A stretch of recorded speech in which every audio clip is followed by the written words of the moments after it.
Good morning students, कैसे हैं आप सभी। उम्मीद है सब अच्छे होंगे।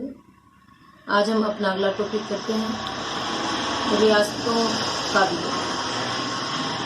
अच्छे से समझना, बिल्कुल कहानी की तरह है। ध्यान से समझोगे तो याद भी साथ साथ हो जाएगा। अब रियासतों के विलय कैसे भारत में किया गया। जब अंग्रेज यहाँ से गए 1947 का भारतीय स्वतंत्रता अधिनियम पारित किया गया, तो उस 1947 के अधिनियम में ये बात स्पष्ट कर दी गई कि भारत का दो टुकड़ों में विभाजन हो गया, भारत और पाकिस्तान, यानी कि दोनों अलग अलग स्वतंत्र राज्य हो गए। और इसके साथ साथ क्योंकि उस समय पर आजादी से पहले भारत दो भागों में बटा था, ब्रिटिश भारत और दूसरे नंबर पर हम कह सकते हैं प्रिंसली स्टेट्स। अब जब भारत को दो टुकड़ों में बांट दिया गया, भारत और पाकिस्तान, तो साथ ही प्रश्न था कि प्रिंसली स्टेट्स का क्या होगा। प्रिंसली स्टेट जहां पर राजाओं का शासन था, आंतरिक रूप से स्वायत्त थे, लेकिन उनकी भी बागडोर अंग्रेजों के हाथ में थी। अब जब ब्रिटिश राज के अधीन थे और ब्रिटिश यहाँ से चले गए, तो उनके लिए भी ये प्रावधान किया गया, तीन ऑप्शन दिए गए उनको कि या तो वो स्वतंत्र रह सकते हैं, या पाकिस्तान में मिल सकते हैं, या भारत में मिल सकते हैं। ये भारत के लिए सबसे बड़ी चुनौती थी। अगर अब एक बार हम भारत का नक्शा अपने सामने ले आए और देखें कि जो 565 के करीब रियासतें थी, अगर वो 565 रियासतों में से कुछ रियासतें भी यदि पाकिस्तान में शामिल हो जाती या आजाद रह जाती, तो भारत के दो टुकड़े नहीं, भारत के लगभग 565 टुकड़े हो जाते अगर सभी रियासतें इस तरह से करती, और भारत की अखंडता चूर चूर हो जाती। ये सबसे बड़ी चुनौती थी हमारे देश के नेताओं के सामने। इसीलिए देश में एक रियासतों का मंत्रालय बनाया गया और उसके मंत्री सरदार वल्लभ भाई पटेल बनाए गए। उसका जो जिम्मेदारी है वो सरदार पटेल को सौंपी गई। साथ में ही उनके सलाहकार वीपी मेनन को बनाया गया, जो आजादी से पहले लॉर्ड माउंटबेटन के सचिव रहे थे। इसके अतिरिक्त इस काम में योगदान पंडित नेहरू ने दिया। इन तीन भारतीय नेताओं के अलावा जो इसमें चौथी महत्वपूर्ण भूमिका रही, वो रही लॉर्ड माउंटबेटन की। जैसा कि मैंने आपको बताया कि वीपी मेनन जो है लॉर्ड माउंटबेटन के सचिव थे। उन्होंने पटेल के कहने से, जवाहरलाल नेहरू के कहने से विचार विमर्श करके माउंटबेटन से मदद मांगी कि आप हमारे इस कार्य में मदद करो, रियासतों के विलय में। और लॉर्ड माउंटबेटन भी तुरंत ही तैयार हो गए, क्योंकि उन्हें भी ये लग रहा था कि भारत की आने वाली पीढ़ी पता नहीं मुझे किस दृष्टि से देखेगी, जो इतनी मारकाट मची हुई है, कहीं भारत की आने वाली पीढ़ी इस मारकाट का उत्तरदायी मुझे न ठहरे। इसलिए कुछ ऐसा कर चलो कि भारत की आने वाली पीढ़ी माउंटबेटन को एक अच्छे व्यक्ति के रूप में याद करे। इसीलिए माउंटबेटन ने 3 जून को जब अपना ये घोषणा पत्र घोषित किया था, तो बाद में एक प्रेस कॉन्फ्रेंस की थी और सभी रियासतों के शासकों को उसमें बुलाया था। बहुत सारे शासक उसमें सम्मिलित हुए थे। लॉर्ड माउंटबेटन स्वयं यूनिफॉर्म पहन के, तगमे लगाकर अपने सारे तब आए थे ताकि एक अच्छा प्रभाव पड़े। और उन्होंने उस कॉन्फ्रेंस में लोगों को ये समझाया, जो देश रियासतों के शासक थे, कि उनकी भलाई इसी में है कि वो हिंदुस्तान में विलय कर ले। अब आगे हम देखते हैं कि किस तरह से भारत में रियासतों का विलय किया गया। पटेल पर यह जिम्मेदारी आई। एक वार्ता कमेटी का गठन पहले ही किया जा चुका था।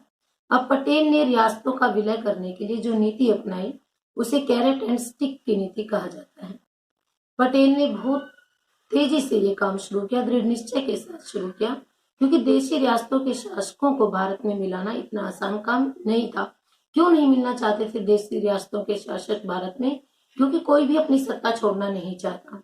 उन्हें ये डर था कि अगर हमने भारत में विलय पत्र पर हस्ताक्षर कर दिए तो कहीं हमारे सारे अधिकार छिन जाए, हमारी संपत्ति छिन जाए, हम सुरक्षित भी रहेंगे या नहीं रहेंगे।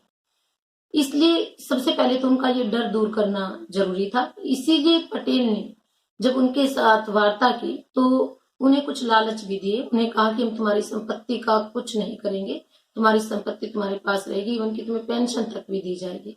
तो यही था कि पटेल ने जब उन राजाओं को मनाया तो उनके एक हाथ में तो गाजर यानी कि इंसेंटिव्स, प्रीवी पर्स जैसी सुविधाएं थी, और दूसरे हाथ में स्टिक का मतलब यहाँ पर क्या है, अगर कोई देशी रियासत का शासक भारत में मिलने के लिए तैयार नहीं होता है तो उसके अगेंस्ट मिलिट्री फोर्स का इस्तेमाल किया जाए। पंडित नेहरू ने स्वयं एक कॉन्फ्रेंस में कहा था कि जो देशी रियासतें भारत में नहीं मिलेंगी उन्हें देश विरोधी समझा जाएगा। अब तूफानी दौरा किया गया देश का, बहुत सारे रियासतों के राजाओं के साथ बातचीत की गई और इसी नीति का सहारा लेते हुए उन्हें समझाया गया कि जब आपका विलय भारत में हो जाएगा तो आप सेफ रहेंगे। आपकी छोटी सी रियासत है, आपके पास संसाधन नहीं है, सेना नहीं है, तो कैसे आप सरवाइव कर पाएंगे। दूसरे, पहले तो ब्रिटिश साम्राज्य जो था वो आपका संरक्षक था, लेकिन अब आपका वो संरक्षक नहीं रहा। तो इसलिए 500 के करीब रियासतों ने तो आसानी से भारत के विलय पत्र पर हस्ताक्षर कर दिए। पत्र तैयार किया गया था जिसे इंस्ट्रूमेंट ऑफ एक्सेशन कहा जाता है और 500 के लगभग रियासतों के राजाओं ने बहुत आसानी से इस पत्र पर हस्ताक्षर कर दिए। यानी कि अब काम बचा कुछ रियासतों का। कुछ और रियासतें जो थोड़ा मना कर रही थी, उन रियासतों को भी समझा बुझाकर या बल प्रयोग की धमकी देकर भारत में शामिल करा लिया गया। अब कुछ रियासतें जिनके ये बहुत ज्यादा मुश्किलों का सामना करना पड़ा, अब हम उन रियासतों के बारे में जानेंगे कि उनका विलय भारत में कैसे किया गया। सबसे पहले हम त्रावणकोर को लेकर चलते हैं, जो सबसे पहली रियासत थी जिसने ये घोषणा की कि वो भारत के विलय पत्र पर हस्ताक्षर नहीं करेगी। वो रियासत थी त्रावणकोर। क्योंकि त्रावणकोर के राजा को ये लगता था कि त्रावणकोर जो है वो दक्षिण भारत में स्थित है। उसे ये लगता था जितना अंतर्राष्ट्रीय व्यापार होता है उसका मार्ग वहीं से गुजरता है, उसे क्या जरूरत है भारत में शामिल होने की। इसलिए उसने घोषणा कर दी कि वो भारत में शामिल नहीं होगा। लेकिन वहां पर जो वहां के लोग थे उन्होंने उस राजा पर अटैक किया, उनके अगेंस्ट विद्रोह कर दिया। तो अब राजा को जब अपना खतरा हुआ रामास्वामी को, तो उन्होंने पटेल से मदद मांगी। पटेल ने एक शर्त पर मदद देने के लिए कहा कि हम मदद तब करेंगे जब आप भारत के विलय पत्र पर हस्ताक्षर कर दोगे, इंस्ट्रूमेंट ऑफ एक्सेशन पर हस्ताक्षर कर दोगे। इस प्रकार त्रावणकोर के राजा ने विलय पत्र पर हस्ताक्षर कर दिए और त्रावणकोर भारत का अंग बन गया। अब आपको समझ में आ गया कि त्रावणकोर का विलय भारत में कैसे किया गया, कि त्रावणकोर के राजा के अगेंस्ट वहां विद्रोह हुआ और उस विद्रोह के और राजा पर पर्सनल भी अटैक हुआ और उस विद्रोह से डरते हुए उसने पटेल से मदद मांगी और पटेल ने मदद के बदले विलय पत्र पर हस्ताक्षर करा लिए। अब दूसरे नंबर पर आता है जोधपुर। जोधपुर के राजा थे हनुमंत सिंह। हनुमंत सिंह जो थे वो ये चाहते थे कि जोधपुर का विलय पाकिस्तान में हो जाए ताकि पाकिस्तान से वो कराची बंदरगाह का बेनिफिट ले सके। इसलिए जिन्ना को भी बड़ी खुशी हुई कि हनुमंत जो है वो ये चाहते हैं कि जोधपुर का विलय पाकिस्तान में हो जाए। तो उन्होंने क्या किया कि मुलाकात की और जोधपुर के राजा हनुमंत सिंह को जिन्ना ने एक ब्लैंक पेपर दे दिया और नीचे अपने साइन कर दिया और उन्होंने कहा कि आप अपनी जो भी चाहे वो शर्तें भर ले, हम आपकी हर शर्त को मानने के लिए मजबूर हैं, हम आपकी हर शर्त को मानेंगे, बस आप पाकिस्तान में अपना विलय करा लें जोधपुर का। तो हनुमंत राव ने अपनी कुछ शर्तें उसमें शर्तें बताई उन्होंने जिन्ना के सामने। लेकिन बात ये थी कि जोधपुर के राजा हनुमंत राव अकेले नहीं मिले थे, वो जैसलमेर के राजकुमार को भी अपने साथ लेकर गए थे। तो जब जोधपुर के राजा हनुमंत सिंह ने अपनी शर्तें रखी तो साथ में जो जैसलमेर के राजकुमार थे उन्होंने जिन्ना से एक प्रश्न किया कि मान लीजिए हम पाकिस्तान में विलय के लिए हमें कोई प्रॉब्लम नहीं है, हम पाकिस्तान के विलय पत्र पर हस्ताक्षर कर देते हैं, लेकिन भविष्य में यदि जैसलमेर में कोई विद्रोह हो जाता है हिंदू और मुसलमानों के बीच, तो आप किसका साथ देंगे? क्या आप उस स्थिति में तटस्थ रहेंगे? तो जिन्ना के पास कोई स्पष्ट उत्तर नहीं था। जिन्ना ने कहा नहीं ऐसी स्थिति आएगी ही क्यों। तो इस प्रकार जैसलमेर के राजा को ये एहसास हो गया, जैसलमेर के राजकुमार को ही क्यों, जोधपुर के राजा को भी ये एहसास हो गया कि कहीं ना कहीं जिन्ना हिंदुओं का साथ नहीं देंगे और आने वाले टाइम पर ऐसा हुआ तो हमारी जनता विद्रोह कर देगी। तो इस प्रकार अब जोधपुर के राजा ने भी समय मांग लिया कि सोचने के लिए कुछ वक्त चाहिए, अभी हम पाकिस्तान के विलय पत्र पर हस्ताक्षर नहीं करते, और वो वहां से लौट आए।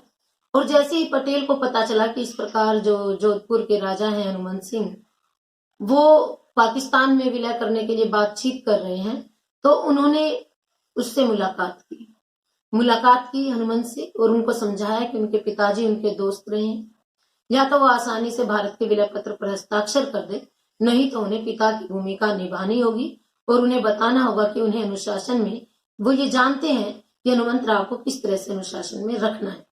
फिर उन्होंने वहां माउंटबेटन ने भी उनको ये समझाया कि अगर वहां की जनता ने विद्रोह कर दिया तो फिर हिंदुस्तान तुम्हारा साथ नहीं देगा। अब चारों तरफ का प्रेशर हनुमंत राव पर आ गया और वीपी मेनन जो है वो उनके घर गए विलय पत्र पर हस्ताक्षर कराने के लिए।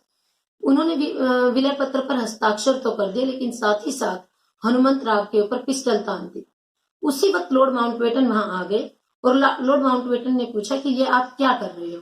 हनुमंत राव ने छिपाते हुए कहा कि ये पिस्टल तो मैंने आपको गिफ्ट देने के लिए बाहर निकाली है। तो इस प्रकार वो हास प्रयास में ये चीज खत्म हो गई, लेकिन भारत के विलय पत्र पर हस्ताक्षर हो गए। जोधपुर का विलय आजादी से पहले ही हो गया था, त्रावणकोर का भी। अब आजादी के पश्चात जो रियासतें मुख्य रह गई थी, जिनका विलय भारत में बड़ा मुश्किल था, वो मुख्यतः 3 रियासतें थी। 3 कौन कौन सी? जूनागढ़, हैदराबाद और कश्मीर। अब एक एक करके हम इनके बारे में पढ़ेंगे कि इनका विलय भारत में कैसे किया गया। तो सबसे पहले बात करते हैं हम जूनागढ़ की। जूनागढ़ का जो राजा था वो राजा मुस्लिम था और उसे 2 चीजों का बड़ा शौक था। एक कुत्तों का, उसे कुत्तों से बड़ा प्यार था। दूसरा संगीत का। और वहां की जो अधिकतर जनता थी वो हिंदू थी।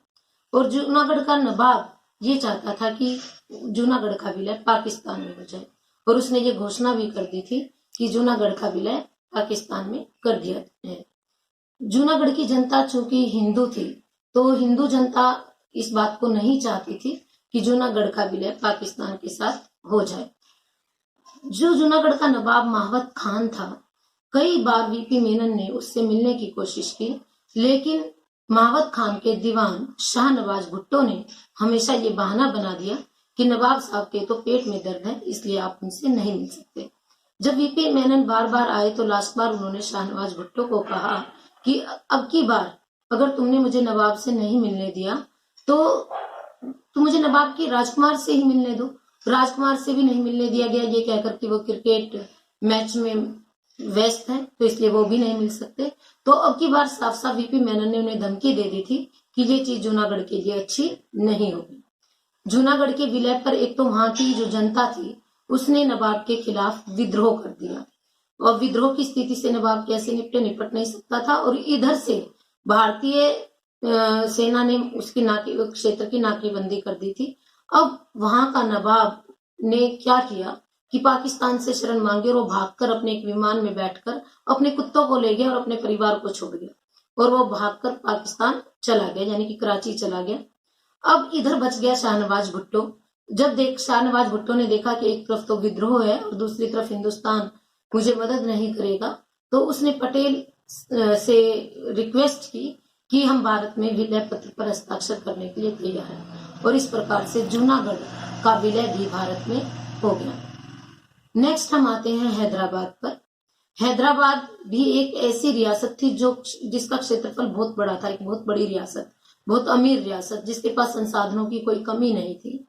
उसके पास ज्वेलरी के उसमें वो महारत हासिल कर रखी थी, उन्होंने संपत्ति अथाह थी। इसलिए हैदराबाद के निजाम को लगता था कि मुझे भारत में विलय की क्या जरूरत है, मुझे भारत में विलय की कोई जरूरत नहीं, मेरे पास तो अपनी इतनी शक्ति इतने संसाधन है कि हम तो इंडिपेंडेंट भी रह सकते हैं। एक तरफ तो उसने भारत के साथ स्टैंड स्टिल एग्रीमेंट पर हस्ताक्षर किए कि यथास्थिति बनी रहने दो, बातचीत करते रहेंगे और बताएंगे 1 साल बाद कि हमें क्या करना है। लेकिन दूसरी तरफ ऐसी खबरें आने लगी थी कि हैदराबाद का शासक जो निजाम है वो कहीं ना कहीं पाकिस्तान का फेवर कर रहा है, पाकिस्तान के साथ उसकी बातचीत चल रही है।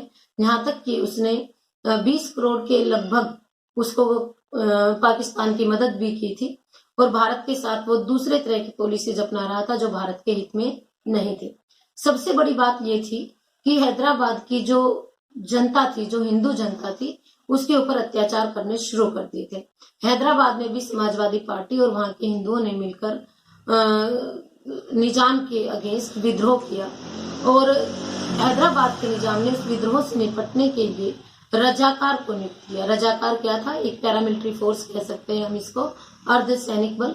और उन्होंने हिंदुओं पर अत्याचार करने शुरू कर दिए, लूटपाट करनी शुरू कर दी, बलात्कार करने शुरू कर दी। और केवल हैदराबाद की जनता पर ही नहीं, हैदराबाद के हिंदुओं पर ही नहीं, बल्कि आसपास की जो रियासतें थी उसमें जो हिंदुओं थे उन पर भी अत्याचार किए गए।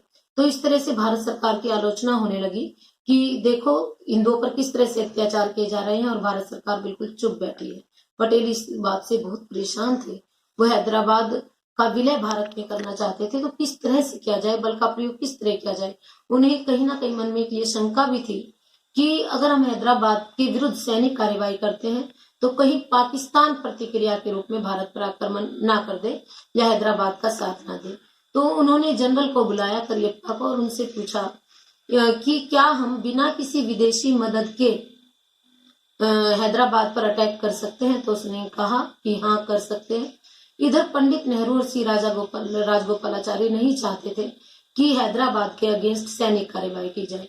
उन्हें यह लगता था कि कहीं पाकिस्तान भारत पर अटैक ना कर दे, और अभी हम उस चीज के लिए तैयार नहीं है। उन्हें डर था एक। लेकिन तब तक सरदार पटेल जो हैदराबाद के अगेंस्ट सेना को भेज चुके थे, सेना को ऑर्डर दे चुके थे। और जब पंडित नेहरू और सी राजगोपालाचारी को इस बात का पता चला कि उन्होंने पहले मना किया पटेल को कि नहीं अभी सैनिक कार्यवाही नहीं करनी, तो पटेल ने कहा अब तो बहुत देर हो चुकी है, मैंने सेना को ऑर्डर दे दिया और सेना वहां पहुंच गई है। और सेना ने 5 दिन के अंदर अंदर हैदराबाद पर जो है वो कब्जा कर लिया। इस तरह से हैदराबाद के अब निजाम को समर्पण करना पड़ा और हैदराबाद ने भारत के विलय पत्र पर हस्ताक्षर कर दिए कि वो भारत में विलय करने के लिए तैयार है। इसलिए से हैदराबाद का विलय भी भारत में हो गया। लेकिन जब ऐसा नहीं कि पाकिस्तान चुप रहा, पाकिस्तान ने भी सोचा कि हैदराबाद को इस तरह से भारत में मिला लिया गया है, तो उसने भी अपने सैनिकों, वहां सेना अध्यक्षों से पूछा कि क्या हम दिल्ली पर बम गिरा सकते हैं। तो वहां के जो जनरल थे उन्होंने उनको जवाब दिया कि हमारे पास केवल 4 बम वर्षक विमान है, जिसमें से 2 तो खराब हैं और 2 में से केवल 1 दिल्ली जा सकता है। अगर वो दिल्ली पर बम गिरा देगा तो उसके वापिस आने की कोई उम्मीद नहीं है। इस प्रकार हैदराबाद को पाकिस्तान की तरफ से कोई मदद नहीं मिल पाई। और जब हैदराबाद का विलय भारत में हो गया और पाकिस्तान की कोई प्रतिक्रिया नहीं हुई, तो पंडित नेहरू और सी राजगोपालाचारी के चेहरे पर भी मुस्कान आ गई। जो उनकी टेंशन थी वो भी खत्म हो गई। इस प्रकार हैदराबाद का विलय भी भारत में आसानी से नहीं हुआ, सैनिक बल का प्रयोग करना पड़ा, पर हो गया, जो आज बहुत ही सुंदर शहर है हमारे देश का। अब हम आते हैं कश्मीर की ओर। कश्मीर का विलय भारत में कैसे हुआ। कश्मीर की अधिकतर जनता जो थी वो मुस्लिम थी और वहां का राजा हरि सिंह हिंदू था। कश्मीर के राजा हरि सिंह ज्यादा अच्छा योग्य शासक नहीं माने जाते थे, जनता की इतनी केयर नहीं करते थे वो। महाराजा हरि सिंह ये चाहते थे कि वो इंडिपेंडेंट रहे, ना वो भारत में शामिल हो ना पाकिस्तान में। लेकिन पाकिस्तान ये चाहता था कि चूंकि वहां मुस्लिम जनसंख्या ज्यादा थी कश्मीर में, वो चाहते थे कि हरि सिंह पाकिस्तान के विलय पत्र पर हस्ताक्षर कर दे, लेकिन महाराजा हरि सिंह ने ऐसा नहीं किया। तो पाकिस्तान ने धीरे धीरे वहां पर कबायली आक्रमण करवाया, सेना को धीरे धीरे कश्मीर तक भेजा और कश्मीर के ऊपर कबायली आक्रमण करवा दिया। अब महाराजा हरि सिंह में इतनी हिम्मत नहीं थी, इतनी क्षमता नहीं थी कि वो उस कबायली आक्रमण का सामना कर सके। ऐसे में महाराजा हरि सिंह ने सरदार पटेल से मदद मांगी कि हमें मदद की जाए ताकि हम इस कबायली आक्रमण से निपट सके। सरदार पटेल कोई ऐसी ही मदद थोड़ी ना कर देते। उन्होंने उनके सामने शर्त रखी कि आपको इंस्ट्रूमेंट ऑफ एक्सेशन पर साइन करने होंगे। महाराजा हरि सिंह मान गए और 26 अक्टूबर 1947 को उन्होंने भारत के विलय पत्र पर हस्ताक्षर कर दिए और इस प्रकार से कश्मीर का विलय भारत में हो गया। तो प्यारे बच्चों, आपको समझ में आ गया होगा कि रियासतों का विलय भारत में कैसे किया गया। आप वीडियो को बार बार सुने और याद करें। Thank you.